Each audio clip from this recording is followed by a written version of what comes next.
Welcome to today's video. In our attempt to give you basic tips for life, we're continuing our dive into the intriguing world of cognitive biases.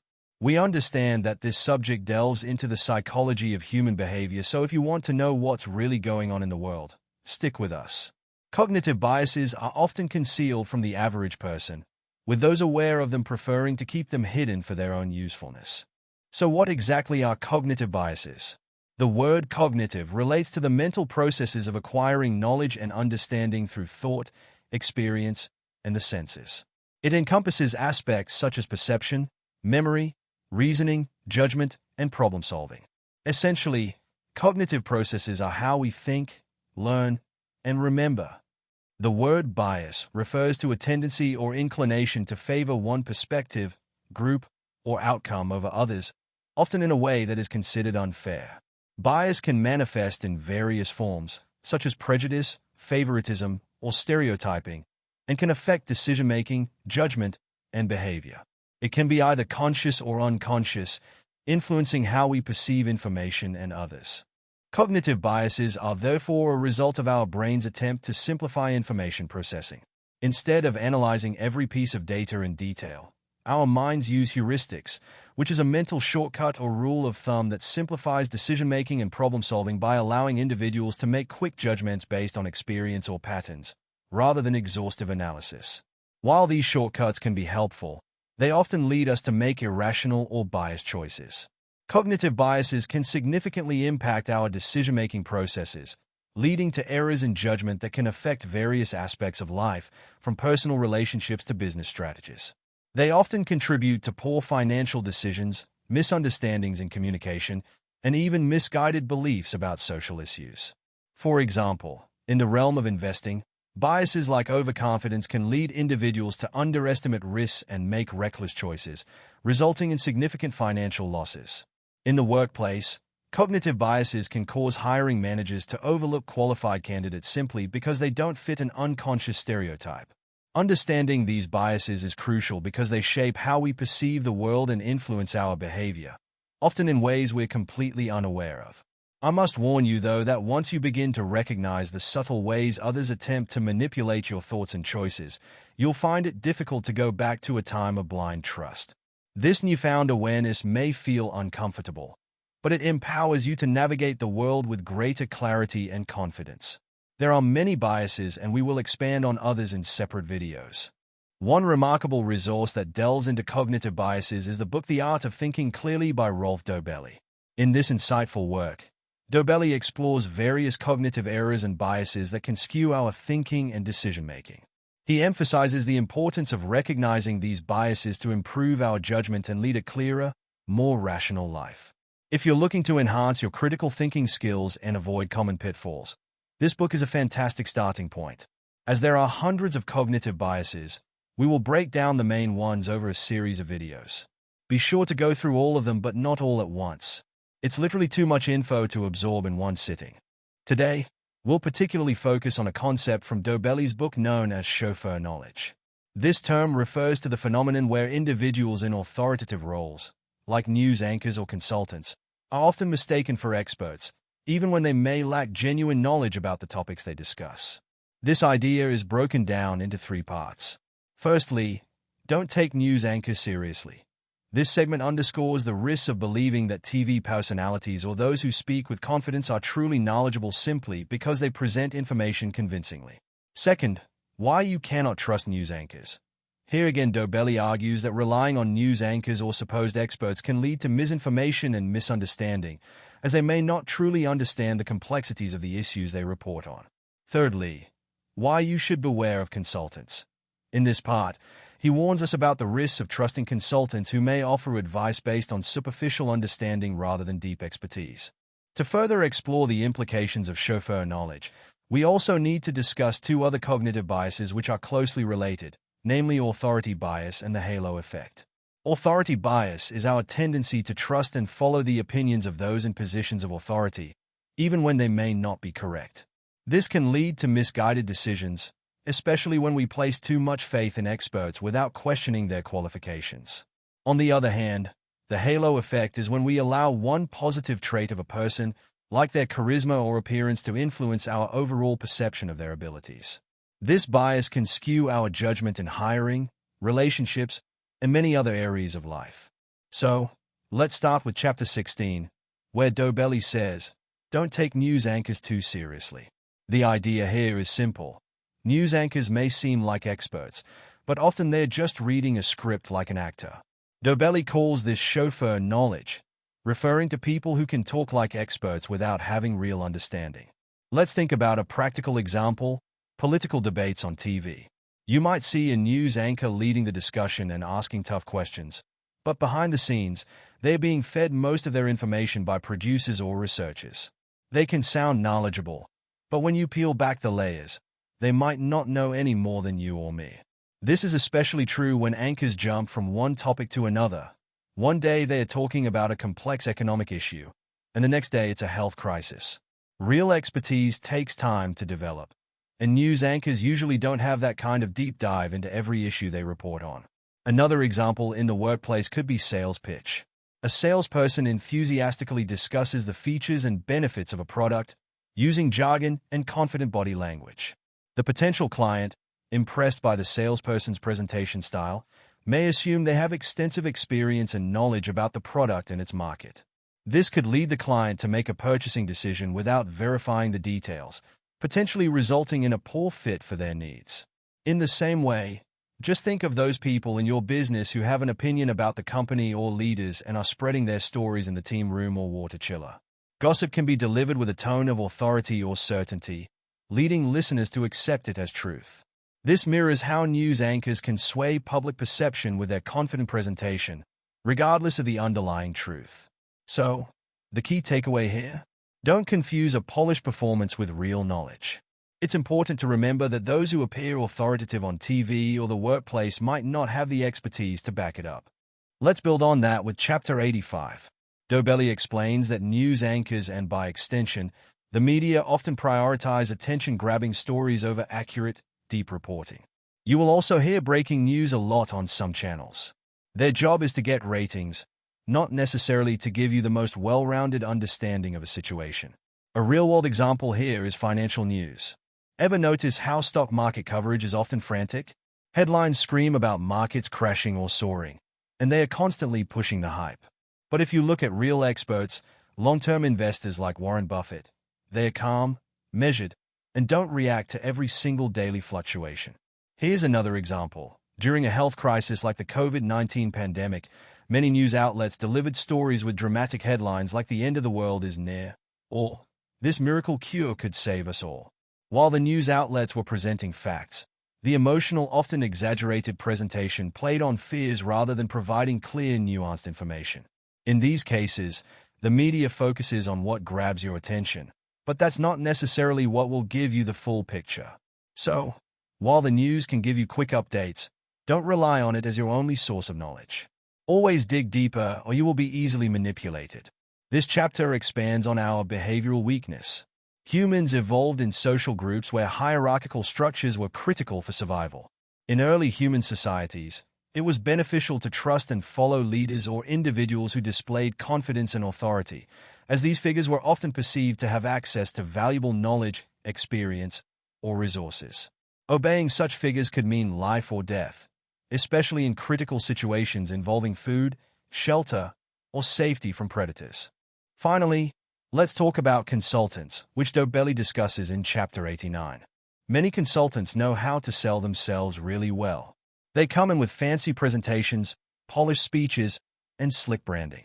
But do they have real-world expertise to back up their claims? That's the big question. Take the business world as an example. A marketing consultant may recommend a specific advertising strategy based on their past experiences with other clients, despite lacking in-depth knowledge of the unique challenges faced by a particular business. Business leaders might be swayed by the consultant's confidence and reputation, assuming that the consultant's familiarity with marketing trends means they have the best solutions, even if the context is vastly different. A financial consultant might advocate for a particular investment strategy that has worked well for other clients, presenting it as a one-size-fits-all solution.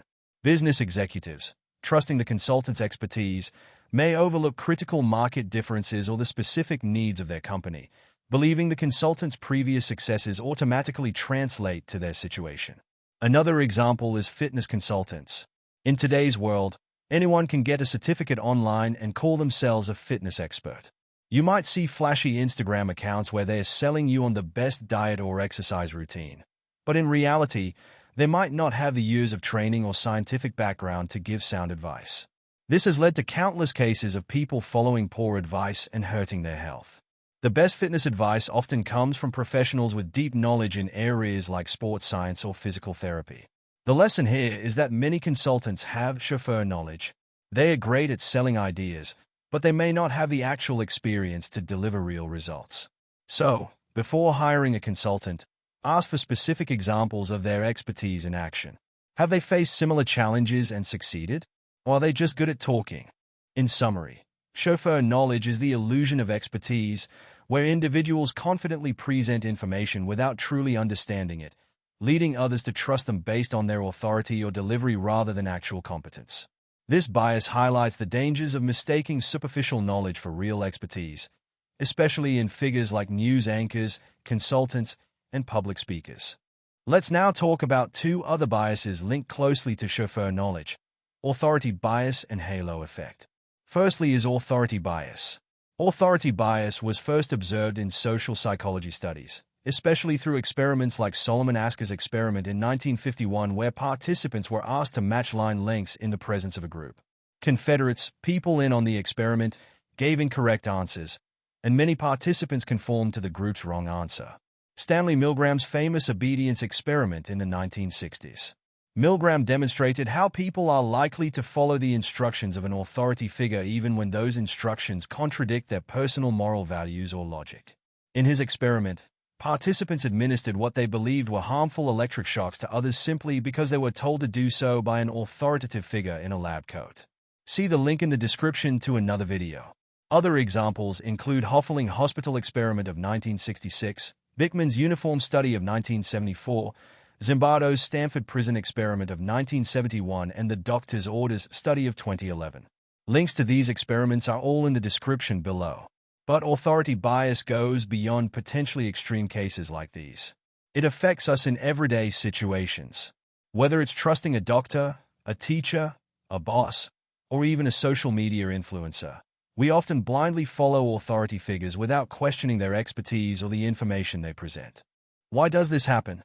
Again, our brains have evolved to prioritize survival, and for most of human history, trusting authority was crucial to staying alive. If the tribe leader said there was danger ahead, following that advice without question could mean the difference between life and death. Today, the stakes are usually lower, but our brains haven't caught up. This means we often trust people based on their title or appearance, experts in lab coats, news anchors, or CEOs, even when they are out of their depth. A simple example: think about a high-profile celebrity endorsing a product. Many people will buy that product just because of the endorsement, assuming the celebrity knows what they're talking about, even if the celebrity has no expertise in that field. Authority bias can lead to real-world consequences. Take the financial world, for instance. In 2008, many people trusted the advice of highly paid bankers and financial experts who promoted subprime mortgage investments. The financial collapse that followed exposed that much of the advice had been flawed, but people had blindly trusted those authority figures simply because they held prestigious titles or positions. Or consider the medical world.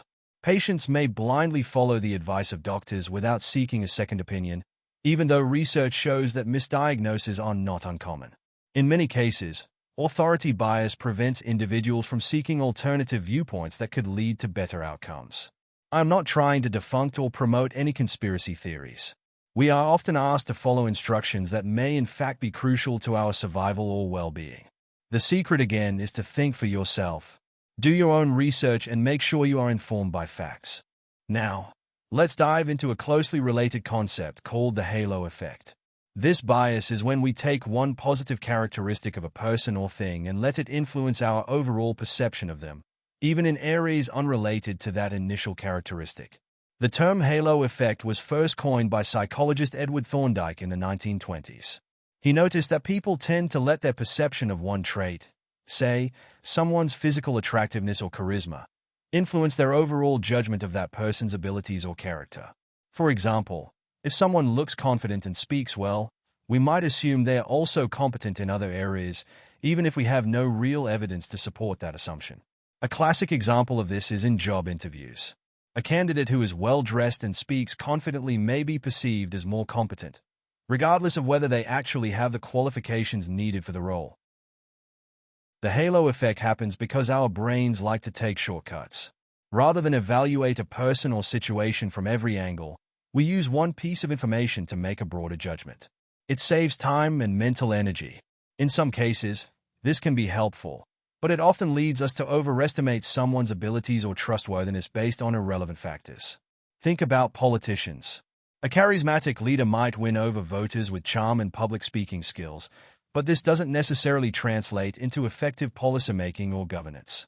Yet, many voters are swayed by these traits, assuming that because the politician sounds good, they must be good at their job. A classic example of the halo effect can be seen with figures like Steve Jobs. Jobs was undoubtedly a visionary in technology, but the public perception often overlooked his less successful projects and tough management style. People assumed that because he excelled in innovation, he was flawless in other areas, which wasn't always true. The halo effect made it easy to gloss over his shortcomings because of his massive successes. This can also have significant consequences in the real world. For instance, teachers may unconsciously give higher grades to students they like, based on unrelated factors like behavior or appearance, rather than focusing solely on academic performance. In business, leaders who are charming and socially skilled may rise to top positions, even if their management or technical abilities are subpar. However, this can work the other way as well. Imagine your colleague who is highly articulate and delivers persuasive presentations. Even if their technical skills aren't top-notch, their ability to communicate effectively creates the perception that they are competent in other areas. This impression could lead to promotions or leadership opportunities because managers assume their overall performance matches their communication skills. The halo effect can also affect consumer behavior. A company with a positive brand image might get away with releasing low-quality products because consumers associate the overall brand with quality, despite any evidence to the contrary. This bias doesn't just apply to celebrities or CEOs. It affects our daily lives too. Think about when you meet someone who's well-dressed and well-spoken. You might automatically assume they are intelligent or trustworthy, even though their appearance doesn't actually provide evidence of those traits. We do the same thing in hiring decisions or when electing public officials. Now that we understand what cognitive biases are, let's briefly discuss how to overcome them. The general rule to overcome most cognitive biases is to follow the following 3 steps. First is awareness and education. You must become aware of these biases and understand how they operate. Educating yourself and others about cognitive biases can help in recognizing them in action. Second is critical thinking. Practicing critical thinking by asking questions, seeking evidence, and considering multiple perspectives can help mitigate the influence of biases. Techniques like the 5 whys method can encourage deeper analysis of decisions. Remember, schools teach kids to listen and obey. Conformity is a very difficult habit to break, so this will take some practice. Research critical thinking skills and techniques for yourself and develop your own method. Lastly is to have diverse perspectives. Engaging with a variety of viewpoints can also help counteract biases. In team settings, encouraging open dialogue and challenging assumptions can lead to more balanced decision-making. To be more specific about the biases we have covered in this video, here is a more detailed breakdown. To overcome chauffeur knowledge, it's important to recognize the difference between those who have deep, hands-on experience and those who merely recite information without truly understanding it. Chauffeur knowledge occurs when people speak with authority about a subject without having the necessary expertise. To combat this, always seek advice from genuine experts who have practical, real-world experience. When confronted with complex issues, ask probing questions that require a deeper understanding, not just rehearsed responses. Actionable step. Before acting on any advice, verify the credibility of the source and ensure they possess the knowledge you need. Authority bias refers to the tendency to overvalue the opinions of those in positions of authority, even when they lack relevant expertise. To avoid falling into this trap, critically evaluate the logic and evidence behind authoritative statements, regardless of who presents them. This helps ensure that decisions are based on facts and sound reasoning, not on the perceived status of the person giving advice. We don't need to dismiss all expert opinions, but we should be aware of the bias and strive to verify information independently when possible. Actionable step: develop the habit of questioning authority figures and rely on data and evidence to guide decisions, rather than titles or positions. Last lie is the halo effect. This bias leads us to assume that because someone excels in one area, they must be competent in others. This bias can cause us to overestimate a person's overall abilities based on limited knowledge. To overcome this, separate the evaluation of individual traits or skills from broader judgments about a person.